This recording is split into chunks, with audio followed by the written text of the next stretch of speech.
కేసీఆర్ మోడీ ఏం చేసిరా అంటే 400 ఉన్న సిలిండర్ 1200 చేసిరు. 55 రూపాయలు ఉన్న పెట్రోల్ 110 రూపాయలు చేసిరు. 50 రూపాయలు ఉన్న డీజిల్ 100 రూపాయలు చేసిరు. వీళ్ళిద్దరు కలిసి చేసిన ఘనకార్యం ఏందంటే 400 సిలిండర్ 1200 చేసిరు. అందుకే ఎన్నికలప్పుడు స్పష్టంగా మళ్ళీ గ్యాస్ పొయ్యి సిలిండర్ అటక మీద పెట్టి కట్టెల పొయ్యికి వెళ్తున్న మా ఆడబిడ్డల్ని ఆదుకోవాలని కట్టెల పొయ్యి వద్దు 500 రూపాయలకే ఆడబిడ్డలకు సిలిండర్ ఇస్తామని మాట ఇచ్చి ఇవాళ ఆ కార్యక్రమాన్ని కూడా పెద్ద ఎత్తున మనం ప్రారంభించుకున్నాం. అదేవిధంగా వ్యవసాయానికే ఉచిత కరెంటు ఉన్నది. భూమి లేనోళ్లకు మరి కష్టాలు లేవా? మీరెందుకు వాళ్ళ గురించి ఆలోచన చేస్తలేరు అని బట్టి విక్రమార్క గారు ఆదిలాబాద్ నుంచి ఖమ్మం వరకు పాదయాత్ర చేసినప్పుడు పేదోళ్ళు వారి దృష్టికి తీసుకొచ్చారు. నేను కూడా ఈ భద్రాచలానికి వచ్చి పాదయాత్ర చేసిన, ఇల్లందులో చేసిన, ఈ ప్రాంతానికి వచ్చినప్పుడు పేదలు మాకు గుర్తు చేసిండ్రు. అయ్యా భూమి ఉంటేనే ఉచిత కరెంటు అంటారు, మరి మా ఇంటి కరెంటు బిల్లులు మేము కట్టలేకపోతున్నామన్నారు. అందుకే ఆలోచన చేసి ప్రతి పేదవాడి ఇంటికి 200 యూనిట్లు ఉచితంగా కరెంటు ఇచ్చి మీరు టీవీ పెట్టుకున్నా, మీరు ఫ్యాన్ వేసుకున్నా, మీ ఇంట్లో ట్యూబ్ లైట్ పెట్టుకున్నా కరెంటు బిల్లు కట్టాల్సిన పని లేదు. మా ఆడబిడ్డలు రూపాయి కూడబెట్టి కరెంటు బిల్లు కట్టాల్సిన అవసరం లేదు అని చెప్పి ఇవాళ 200 యూనిట్ల వరకు ఉచితంగా పేదల ఇంటికి కరెంటు ఇచ్చి మీ ఇళ్లలో వెలుగులు నింపాలన్న ఆలోచన ఈ ఇందిరమ్మ రాజ్యంలో కాంగ్రెస్ ప్రభుత్వం చేస్తున్నది. ఇవాళ మీ అందరి సమక్షంలో దేశానికి ఆదర్శంగా ఉండే నిర్ణయం ఇందిరమ్మ ఇండ్లు 4,50,000 ఇండ్లు 22,500 కోట్ల రూపాయలతోని పేదవాళ్ళు ఆత్మగౌరవంతో బ్రతికే కార్యక్రమం ఇవాళ మీ కళ్ళ ముందు ఇందిరమ్మ ఇండ్ల కార్యక్రమాన్ని ప్రారంభించుకున్నాం. ఇది గొప్ప కార్యక్రమం, పేదవాళ్లకు న్యాయం జరిగే కార్యక్రమం. దీనికి సహకరించిన మంత్రులందరికీ మా ఆడబిడ్డలు పెద్ద ఎత్తున చప్పట్లు కొట్టి మద్దతు పలకండి. ఇల్లు వస్తే ఇంటామనే సంతోషంగా ఉంటుంది. ఇంటాయన అక్కడక్కడ తిరిగి వస్తాడు, సాయంత్రం బెల్ట్ షాప్ కాడికి పోయి వస్తాడు. ఏమక్క అంతేనా? నగదు ఆడబిడ్డ దగ్గర ఉంటే పిల్లల చదువులకు వాడుతుంది, పాలకో పెరుగుకో ఇంటి మంచి పనికి వాడుతుంది. ఇంటాయన చేతులు ఉంటే సాయంత్రం పోయి చక్క బెల్ట్ షాపులు ఇచ్చి వస్తాడు. ఇక ఇల్లుగా కూడబెట్టేది లేదు, ఇల్లు కట్టేది లేదు. అవునా? అందుకే ఇవాళ మా ఆడబిడ్డలు మా అక్కలు సంతోషంగా ఉండాలి అని అంటే మేము ఆర్థిక మంత్రి గారిని అడగంగానే 22,500 కోట్ల రూపాయలు ఇచ్చి ఆడబిడ్డలను ఆదుకుందాం, అండగా నిలబడతామని ఇవాళ ఈ ఇందిరమ్మ ఇండ్ల కార్యక్రమం వేలాది మంది ఆడబిడ్డల సమక్షంలో ఈరోజు ప్రారంభించుకున్నాం. మా మీడియా మిత్రులు ఏమంటలేరా, మీ దాంట్లో పేదోళ్ళు లేరా అనే? మీకు వద్దా ఇందిరమ్మ ఇల్లు? మీకు ఆరోగ్య భద్రత కార్డు ఇస్తా అన్నాడు, ఇయ్యలే. ఇండ్ల పట్టాలు ఇస్తా అన్నాడు, ఇయ్యలే కేసీఆర్. మరి చాలా మంది నాకు తెలిసి ఇక్కడోళ్ళే పేదోళ్ళే ఇక్కడ ఉన్నారు. అవునా? మీకు కూడా ఇస్తాను నాయన, జర గట్టిగా సప్పట్లు కొట్టుర్రి మా అక్కలతో పాటు.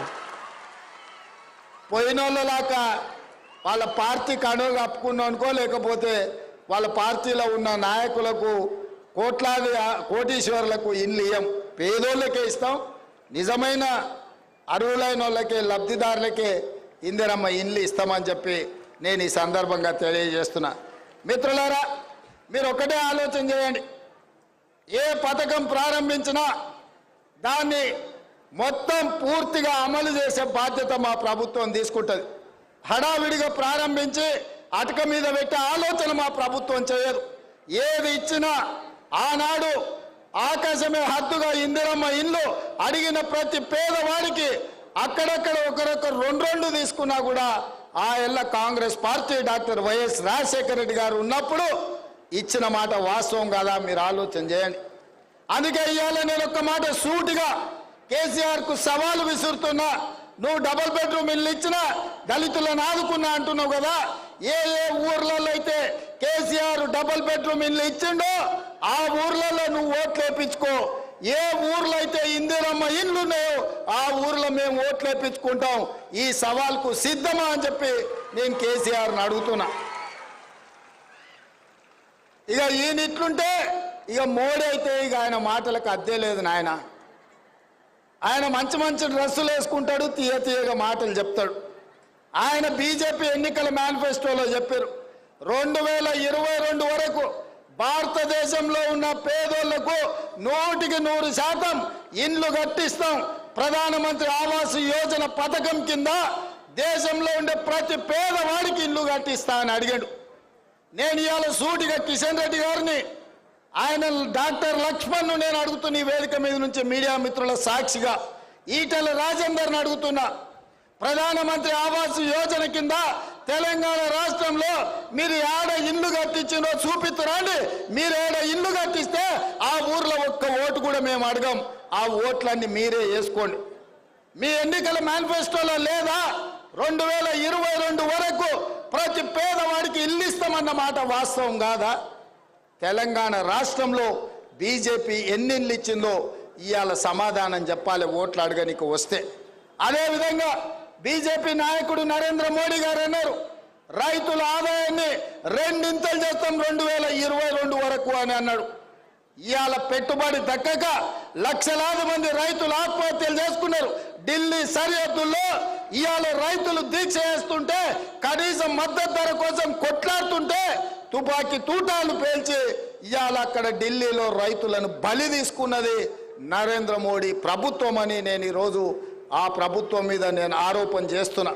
అదేవిధంగా స్విస్ బ్యాంకులో నల్లధనము లక్షలాది కోట్ల రూపాయలు ఉంది. అవన్నీ తెచ్చి ప్రతి పేదవాడి ఖాతాలో 15 లక్షల రూపాయలు వేస్తా అని అన్నాడు నరేంద్ర మోడీ. మా పేదోళ్ళకు కాదు, ఈ మీడియా మిత్రుల కన్నా ఎవరికన్నా ఖాతాలో ₹1 నన్ను వేసినాడా? మరి ప్రతి పేదవాడి ఖాతాల 15 లక్షలు వేస్తా అన్నాడు. 15 పైసలు కూడా వేయలే, అనా పైస కూడా వేయలేదని నేను ఈ సందర్భంగా చెప్పదలుచుకో. ఇదే కాదు 2014 ఎన్నికల సందర్భంగా చెప్పిండు ప్రతి సంవత్సరం 2 కోట్ల ఉద్యోగాలు ఇస్తా అన్నాడు. 10 ఏళ్ళైంది మోడీ గారు ప్రధానమంత్రి అయి 20 కోట్ల ఉద్యోగాలు ఇవ్వాలి. 20 కోట్ల ఉద్యోగాలు నరేంద్ర మోడీ దేశంలో ఇచ్చుంటే 60-70 లక్షల ఉద్యోగాలు తెలంగాణ రాష్ట్రానికి వచ్చి ఉండేటివి. మరి ఈరోజు మన మొత్తం నిరుద్యోగ సమస్యనే తీరిపోతుండే. కాబట్టి ఇవన్నీ కూడా ఎన్నికల్లో వాళ్ళు ఇచ్చిన మాటలే తప్ప ఎక్కడ కూడా వాళ్ళు ఈ అమలు చేసిన పరిస్థితులు లేవు. అందుకే ఇది అధికారిక కార్యక్రమం. వాళ్ళు చెప్పినవి నేను గుర్తు చేయదలుచుకున్నా. మిగతాది బహిరంగ సభ ఉన్నది. ఆ బహిరంగ సభలో అడుగుతాం, వీళ్ళిద్దరిని కడుగుతాం, బండకేసి ఉతుకుతామని తెలియజేస్తూ ఎంత మంచి కార్యక్రమాన్ని ప్రారంభించి ఖమ్మం జిల్లా ఎప్పుడు కూడా కాంగ్రెస్ పార్టీకి మా ప్రభుత్వానికి ప్రత్యేక స్థానం ఉంది. అందుకే మీకు 3 మంత్రులు వచ్చినాయి. నిన్నగాక మొన్న రేణుకా చౌదరి గారికి రాజ్యసభ ఇచ్చినాం. మా బలరాం నాయక్ గారికి ఆల్రెడీ మహబూబాబాద్ పార్లమెంట్ టికెట్ ప్రకటించినాం. ఇవాళ ఖమ్మానికి ప్రత్యేకమైన స్థానం ఉంది. అందుకే ఇంత మంచి కార్యక్రమాన్ని ఇక్కడ ప్రారంభించుకున్నాం.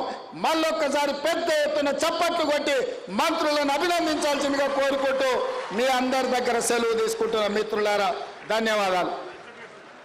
ఆనరబుల్ సీఎం గారు ఇప్పుడు కొందరు లబ్ధిదారులకు ఈ ఇందిరమ్మ